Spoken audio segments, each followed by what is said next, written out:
Okay, so video strategy. How do you maximize? This is something that's kind of near and dear to me just because it seems to me that a lot of nonprofits are missing this opportunity, but how do you get the greatest return on investment from your gala video? A gala video is if you have that annual event where you have 300 people, 500 people, 1,000 people that you're bringing in to raise, that's your kind of your big fundraiser of the year, where you're gonna be talking about what you've done that year. I'm probably not the best one to explain a gala video. I might have to ask my wife to explain that, but I've been to enough. But the point is, that's your opportunity to get those people that support your organization to give funds. So, of course, you're going to be sharing the video at your gala. One thing I don't know if anyone's ever thought about, and this might be a crazy idea, but using the video before the gala, grabbing a little piece of it as a teaser to get people excited about the event. And it could be either the actual gala video or any piece of video content that was shot to get people excited about attending the event. You definitely want to make sure that you upload the video to YouTube. And I also say Facebook here. So if you just take a video that you've done on YouTube and you share that link on Facebook, these platforms want you to use their platform, and they're going to give you perks for giving the content you've created to their platform. If you upload the video directly to Facebook, when people see that video in their newsfeed, the video is playing. It's going to be much more engaging to the person looking at it. Most likely they're going to want to watch it as opposed to just seeing an image and some text. If you want to share the video through all your social media platforms and include it in your emails. Now, I don't know if organizations do this, maybe you guys can talk to me about this, but you send hundreds if not thousands of invitations to a gala, and a percentage of those come.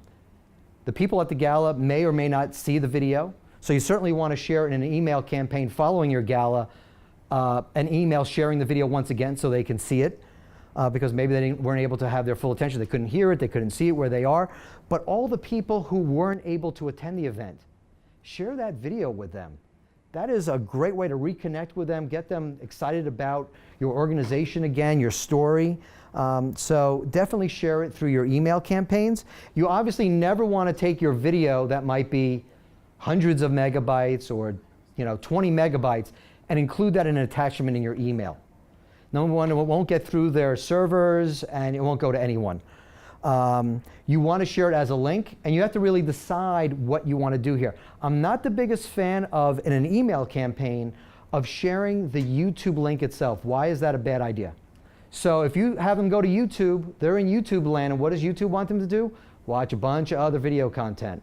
You really want to take that video and put it on some page of your website. If you have a video page on your website or you have a blog, you could share it in a blog post.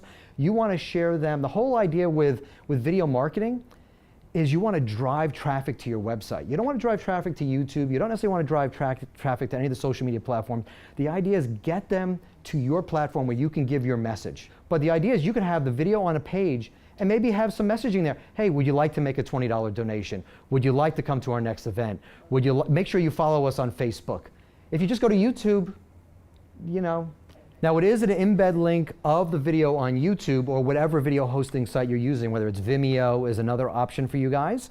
But the idea is that you want them to consume that content on your website so they see and they go, oh, I want to subscribe to their mail list. I want to reach out to them, whatever. As soon as you go to YouTube, you can't control your audience. Now YouTube owns them. And one thing that I like to do is include the link to the video in your email signature. Now, it has a certain shelf life, but you should always be trying to share some content through any of your correspondence with anyone that you're speaking with. So tips when working with a video professional, specifically as it relates to a gala video. Here's some things that you really must do. Number one, get a high-res digital copy of that video. Don't have them share some sort of embed link from their YouTube channel or wherever they're putting it. You want to make sure you have a physical copy, not obviously physical, but a digital copy of your video, as high res as you possibly can. I know of a kind of a horror story with a friend of mine who had someone do some video content. They never got the high res. All they had was some low res videos, and the company disappeared or whatever happened to them, and they never were able to really use that content. You want to request, if you can, all of the source material. Why is that important? You're going to shoot probably 4, 5, 6, maybe even 10 hours of video content to tell your story in a gala video. You're not going to show a 10-hour gala video, right? You're going to take 10%, maybe 5% of that content, you can go back to the well, go back to this material, and create other video content from it. You want to request the project file if you can. Most professionals probably won't give this file, but if you can, and you have a good relationship, I would recommend getting the project. This is the editing file so that you can open that up and actually have access to the actual edit. You want to get the music track, and I'll explain why this makes sense in a second. And you also, if you want to, it's not a bad idea to get a version of your video without the music.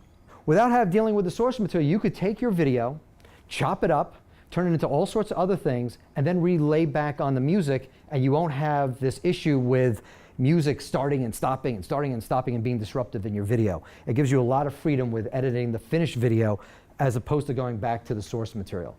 Did all these make sense to everyone? Any questions? Awesome. Okay, so let's talk about repurposing your Gala video. So let's look at this for a second. You have your Gala video. It comes from interviews with different people, either people in the organization, people that you serve. You can have B-roll. B-roll is that secondary footage that you get, the additional footage, so you don't just have talking heads. Everyone understand what that is? Yes? Great. That's what makes your Gala video. But you can easily take that interview content and create testimonials. Maybe you have your executive director in that video. You can make an executive director video. Maybe you have someone you serve that was helped. You can make a 1.5-minute testimonial video and share that all throughout the year as part of your gift campaigns. You can go back to the Gala video and recut it and turn it into social media content, little 15, 30-second pieces of content that you can share all throughout the year. That Gala video that you invested that $10,000 or $15,000 in for a one-day event, you could be using 365 days of the year. You can also turn this into content to maybe, try to attract a sponsor.